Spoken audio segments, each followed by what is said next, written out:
नमस्कार विद्यार्थी मित्र मैत्रिणींनो, तुमच्या सर्वांचे आपल्या चॅनलवरती स्वागत आहे.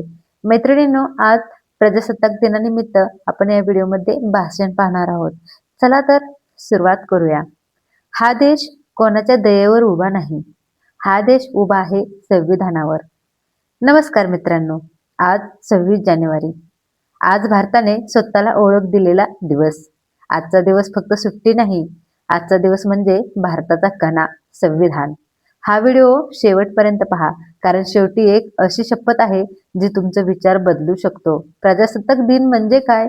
15 ऑगस्टला भारत स्वतंत्र झाला, पण 26 जानेवारीला भारत प्रजासत्ताक झाला. म्हणजे काय? राजा नाही, राणी नाही, सत्ताधारी नाही, जनताच खरी मालक. 26 जानेवारी 1950 रोजी भारतीय संविधान लागू झालं आणि भारत जगातील सर्वात मोठा लोकशाही बनला. बाबासाहेब आंबेडकर यांचे नाव घेतल्याशिवाय हा दिवस अपूर्ण आहे. जर आपण डॉक्टर बाबासाहेब आंबेडकर यांचं नाव घेतलं नाही, तर ज्या माणसाला पाण्याला हात लावू दिला नव्हता, त्याच माणसाने संपूर्ण देशासाठी संविधान लिहिलं. संविधान म्हणजे दबलेल्यांचा आवाज, स्त्रियांचा सन्मान, गरिबांचा आधार. आज असा प्रश्न आहे, आपण संविधान वाचले का? आपण संविधान पाळतोय का? भारताचा एक आदर्श नागरिक घडवण्यासाठी प्रत्येकाने संविधान हे वाचलंच पाहिजे. कारण संविधानामुळे आपल्याला बऱ्याच गोष्टी समजत असतात. डॉक्टर बाबासाहेब आंबेडकर यांनी लिहिलेले संविधान खरंच आपल्यासाठी खूप लाख मोलाचे आहे. आज 26 जानेवारी आहे. आजचा दिवस फक्त कॅलेंडरवरचा लाल रंग नाही. आजचा दिवस म्हणजे भारताच्या आत्म्याचा उत्सव आहे. आजचा दिवस म्हणजे भारताने स्वतःला विचारांनी, संविधानाने आणि लोकशाहीने घडवलेला दिवस आहे. 15 ऑगस्टला आपण स्वतंत्र झालो, पण 26 जानेवारीला आपण प्रजासत्ताक झालो. म्हणजेच या देशावर कुठल्याही राज्याची सत्ता नाही, कुठल्याही घराण्याची मक्तेदारी नाही, तर या देशाचा खरा मालक आहे भारताचा प्रत्येक सामान्य नागरिक. 26 जानेवारी 1950 रोजी भारतीय संविधान लागू झाले आणि त्या दिवसापासून भारत जगातील सर्वात मोठी लोकशाही म्हणून उभा राहिला. हे संविधान म्हणजे फक्त नियमांचा संच नाही, हे संविधान म्हणजे करोडो भारतीयांच्या स्वप्नांचा, संघर्षाचा आणि बलिदानांचा जिवंत दस्तऐवज आहे. खरंच भारतभूमीला स्वातंत्र्य करण्यासाठी इथे प्रत्येक शूरवीराने आपले रक्त सांडले आहे, आपला घाम गाळला आहे, आपलं सर्व आयुष्य वेचलं आहे. इथे अनेक शूरवीर घडले, त्यांनी देशाला आपले स्वातंत्र्य केले.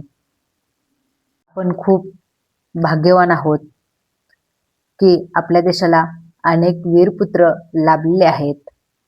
आज आपण अभिमानाने भारतीय आहोत असे म्हणतो, पण हा अभिमान आपल्याला सहज मिळालेला नाही. या मातीसाठी, या तिरंग्यासाठी, या स्वातंत्र्यासाठी असंख्य क्रांतिकारकांनी आपले प्राण दिले. भगतसिंग हसत हसत फासावर गेले. चंद्रशेखर आझाद कधीही जिवंत पकडला गेले नाही. सुभाषचंद्र बोस यांनी तुम मुझे खून दो मैं तुम्हें आझादी दूंगा असे सांगत तरुणांच्या रक्तात देशभक्ती पेटवली. महात्मा गांधींनी अहिंसेच्या मार्गाने संपूर्ण साम्राज्य हादरवून टाकलं. हे सगळे आपल्यासाठी इतिहास नाहीत, हे आपल्यासाठी जबाबदारी आहेत. आणि ह्या जबाबदारीचे भान आपल्या सर्वांना असायला पाहिजे. या सगळ्या बलिदानामधून जन्माला आलं भारतीय संविधान आणि या संविधानाचे शिल्पकार होते डॉक्टर बाबासाहेब आंबेडकर. डॉक्टर बाबासाहेब आंबेडकर, ज्या माणसाला पाणी प्यायला भांड्याला हात लावू दिला नव्हता, ज्या माणसाला शाळेत बसू दिलं नव्हतं, त्या माणसाने संपूर्ण देशासाठी समानतेचं, न्यायाचं, स्वातंत्र्याचं संविधान लिहिलं. बाबासाहेबांनी दिलेले संविधान प्रत्येक भारतीयाला माणूस म्हणून जगण्याचा अधिकार देतं, स्त्रीला सन्मान देतं, गरिबाला आधार देतं आणि दबलेल्याला आवाज देतं. प्रश्न असा आहे की आज आपण या संविधानाचा आदर करतोय का, की फक्त 26 जानेवारीलाच त्यांचं नाव घेतोय? हा जरा विचार आपण प्रत्येकाने करायला हवा. आपण प्रत्येकाने स्वतःला एक प्रश्न विचारा, की खरंच डॉक्टर बाबासाहेब आंबेडकर यांनी लिहिलेले संविधान आपण वाचतोय का? आपण आपल्या अंगी उतरवतोय का? माझ्या तरुण मित्रांनो, हा देश उद्याचा नाही, हा देश आजच तुमच्याकडे पाहतोय. देश बदलायला मोठा नेता व्हायची गरज नाही. देश बदलायला आधीच चांगला माणूस व्हावं लागतं. प्रामाणिकपणा, मेहनत, शिक्षण आणि अन्यायाविरुद्ध आवाज उठवण्याची तयारी असेल, तर प्रत्येक तरुण हा देशाचा सैनिक आहे. हातात बंदूक नसेल, पण हातात लेखणी आहे. मेंदूत विचार आहेत आणि मनात देशप्रेम आहे. आज या 26 जानेवारीच्या पवित्र दिवशी आपण सगळे एक संकल्प घेऊया, की आपण आपल्या संविधानाचा सन्मान करू. जात धर्माच्या भिंती तोडून माणुसकी जपू, भ्रष्टाचाराला नकार देऊ आणि भारताला जगात सर्वोच्च स्थानावर नेण्यासाठी आपापल्या परीने प्रामाणिक प्रयत्न करू. कारण भारत महान आहे म्हणून आपण महान नाही, तर आपण जबाबदार नागरिक झालो तरच भारत खऱ्या अर्थाने महान बनेल. चला तर मग अभिमानाने छाती पुढे करून म्हणूया, की आम्ही भारतीय आहोत. आम्ही संविधानावर विश्वास ठेवतो. आम्ही लोकशाही जपू आणि आम्ही भारताला कधीही कमजोर होऊ देणार नाही. जय हिंद, जय भारत, वंदे मातरम.